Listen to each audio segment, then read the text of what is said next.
Bonjour et bienvenue dans le Club Éco d'Objectif Aquitaine. Merci de nous rejoindre pour cette nouvelle émission que nous allons passer en compagnie d'Éric Wirtz. Bonjour. Bonjour. Alors vous venez d'être élu président de l'Ordre des architectes pour tout ce qui touche pour l'Aquitaine finalement. Alors, première question, on ne peut plus simple, présentez-vous s'il vous plaît. Dites-nous un petit peu quel est votre parcours professionnel jusqu'à présent. Je m'appelle Éric Wirtz, je ne suis pas originaire de la Gironde ni même de Bordeaux, je suis originaire d'Alsace. Je suis diplômé de l'ENSAIS, donc c'est une école d'ingénieurs qui forme également des architectes.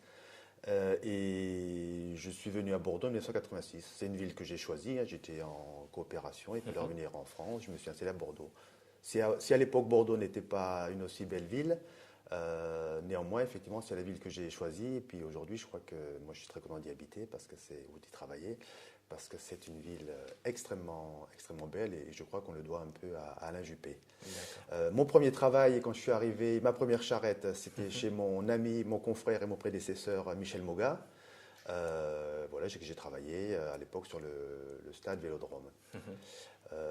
Et c'est pour ça, lorsqu'il est venu me demander de venir le rejoindre en 2010 au conseil régional, j'ai accepté. Alors une fois que j'étais élu, je me suis dit que j'ai fait une bonne bêtise parce que c'est énormément chronophage. Et en fait, c'est tout le contraire. Puisque j'ai vraiment trouvé... ça m'a reboosté dans mon travail, dans mon activité de tous les jours. Et j'ai également compris et retrouvé ce que voulait dire la confraternité. Et ça, j'aimerais bien le préciser, ce n'est pas un vain mot. Chez les architectes, on est confrères, on se tutoie. Et moi, j'ai vraiment trouvé une deuxième famille. Et quand cette famille m'a demandé de porter sa voix, de la représenter pour devenir président, j'ai accepté. Alors, je ne vous cache pas que c'est compliqué, c'est du bénévolat, c'est compliqué pour l'agence, c'est compliqué pour mes proches, c'est compliqué pour moi-même. Mais j'ai la chance justement d'avoir un conseil extrêmement dynamique, extrêmement jeune, très féminisé, puisqu'on est là à la parité parfaite, on a autant de femmes que d'hommes. Et même dans mon bureau, nous sommes 5 femmes pour 3 hommes. D'accord. Voilà. Un mot sur l'équipe peut-être dont vous êtes entouré? Une équipe jeune, je dis féminisée, qui a vraiment envie, enfin on est très solidaires. Le seul regret que j'ai, c'est qu'on n'est pas assez départementalisé. On a 3 conseillers en Pyrénées-Atlantiques, 2 dans les Landes, 1 en Dordogne et pas de représentants dans le 47 dans le Lot-et-Garonne. Donc, puisque je le rappelle, le conseil est régional. Même s'il est beaucoup question d'actualité locale ici, bordelaise, le conseil est régional. Et nous, effectivement, on va s'attacher à ce que les départements ne soient pas oubliés. D'accord. Alors, est-ce qu'on peut passer en revue les les principaux, en tout cas, défis de votre mandature? Le premier défi, ce n'est pas un défi, mais ce qu'on aimerait, nous, c'est que l'architecte revienne au centre du dispositif. C'est-à-dire qu'aujourd'hui, avec un certain nombre de procédures, comme les PPP, les conceptualisations, mais également par la multiplicité des métiers. Aujourd'hui, le métier devient très complexe, donc on a de plus en plus d'intervenants, et on aimerait que l'architecte reste vraiment au milieu de cet orchestre, parce que l'architecte est un homme d'engagement. Et ça, je crois que vraiment, il faut le rappeler parce que c'est quelqu'un qui, avec sa passion, va souvent au-delà de ce qu'il doit faire parce qu'il n'a qu'un seul souci, c'est le projet. Et l'aboutissement de son projet au service de son client. Après, c'est un métier qui évolue très vite. On ne travaille pas aujourd'hui comme on travaillait il y a 20 ans et on ne travaillera pas demain comme on travaille aujourd'hui. Et ça veut dire qu'aujourd'hui, les architectes doivent prendre conscience qu'ils doivent se structurer. Et ils doivent se structurer en entreprise d'architecture. Le côté un peu bobo, un peu artiste de l'architecte. Il est toujours là, bien entendu, sa spécificité, mais néanmoins, il faut qu'il se structure en entreprise. On ne vit pas que d'archi et d'eau fraîche, en fin de compte. Non, pas du tout. Non. Ils se rendent d'ailleurs compte que les agences les plus structurées, les mieux structurées, sont celles qui, aujourd'hui, dans ce climat de crise actuelle, s'en tirent le mieux. Donc ça, c'est un des premiers objectifs, c'est de les faire muter effectivement en entreprise d'architecture. Après, il y a d'autres défis qui s'annoncent. Il y a des gros bouleversements qui s'annoncent avec, par exemple, la maquette numérique, le BIM, Building Information Model, qui est une toute autre façon de travailler. Et le train est déjà en marche. L'idée, c'est pas de savoir si on est pour ou contre, c'est que c'est parti, il faut y aller. Il faut surtout que nous, architectes, on soit acteurs de ça. C'est important. Et pour ça, il faut se former. Et nous, on a la chance ici en Aquitaine d'avoir un centre de formation extrêmement compétent, local. C'est l'ordre qui l'a créé il y a une vingtaine d'années. Et c'est une vraie chance pour les confrères. Mais il faut qu'ils s'en saisissent. Ensuite, on a un autre enjeu, c'est la lutte contre le dumping.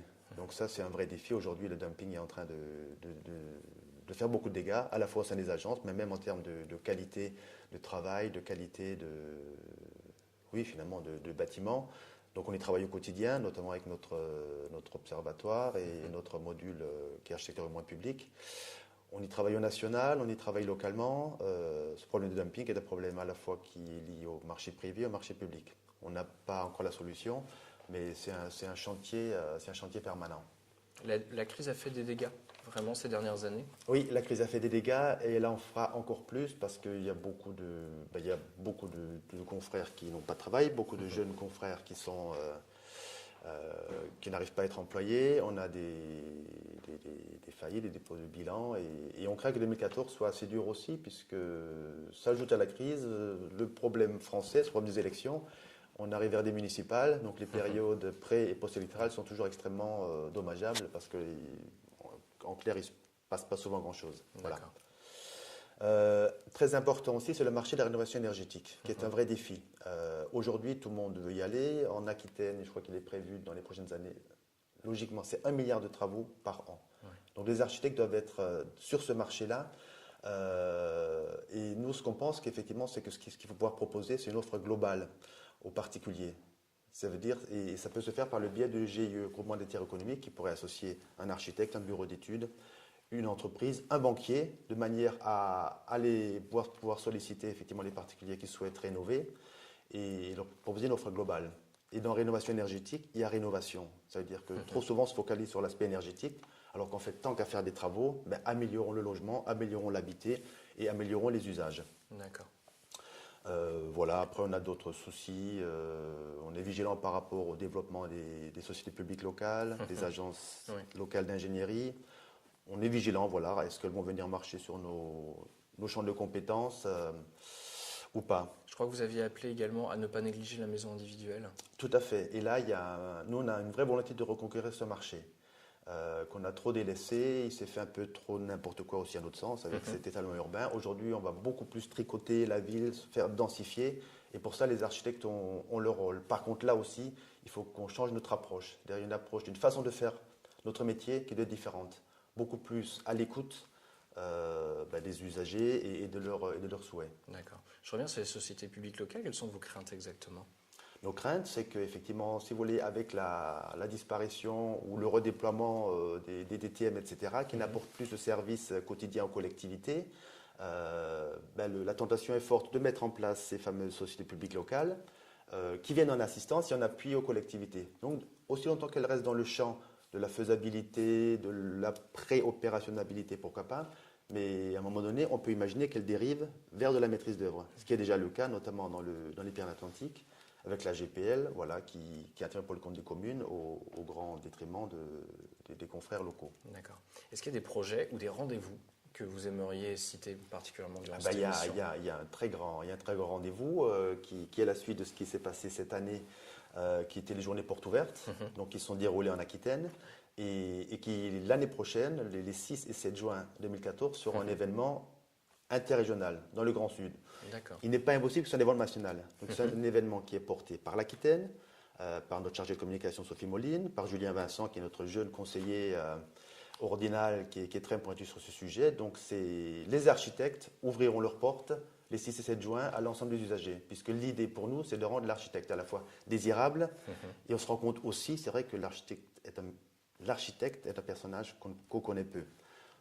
Il y a des sondages révélateurs qui disent qu'effectivement 80% des parents souhaiteraient que leur enfant soit architecte et les mêmes personnes, il n'y en a que 20% qui feraient appel à un architecte pour leur projet. D'accord. Voilà. Donc ça veut vraiment dire que ce métier n'est pas très connu. Donc, il fait rêver, mais il est méconnu, réellement. Exactement. Et je pense aussi que la starification ou la starisation, je ne sais pas, des architectes est très bonne parce qu'effectivement, elle crée de la culture architecturale dans la société, mais elle continue à maintenir et toujours à positionner l'architecte sur son piédestal. Alors que non, l'architecte, c'est quelqu'un du quotidien, voilà. Est-ce que la starification de certains ne pose pas problème aux autres aussi ? Non. Économiquement parlant. Économique. Est-ce que les grandes collectivités, c'est quelque chose qu'on constate un petit peu partout, n'ont pas tendance à faire appel du coup à ces grands noms au détriment du tissu local ? Peut-être, mais par ailleurs, il y a aussi des projets, effectivement, qui sont de grande envergure, de grande ampleur, et pour lesquels, effectivement, il est très bien. Les grandes pointures nous tirent vers le haut aussi. Voilà. C'est important de le rappeler. Exactement. Bon. Voilà. Et Eric Wirtz, merci beaucoup d'avoir participé à cette émission. Je rappelle que vous êtes le président du Conseil régional de l'Ordre des architectes en Aquitaine. Merci à vous d'avoir suivi cette émission. Bonne journée et à demain à nouveau pour le Club Éco. Au revoir. Merci.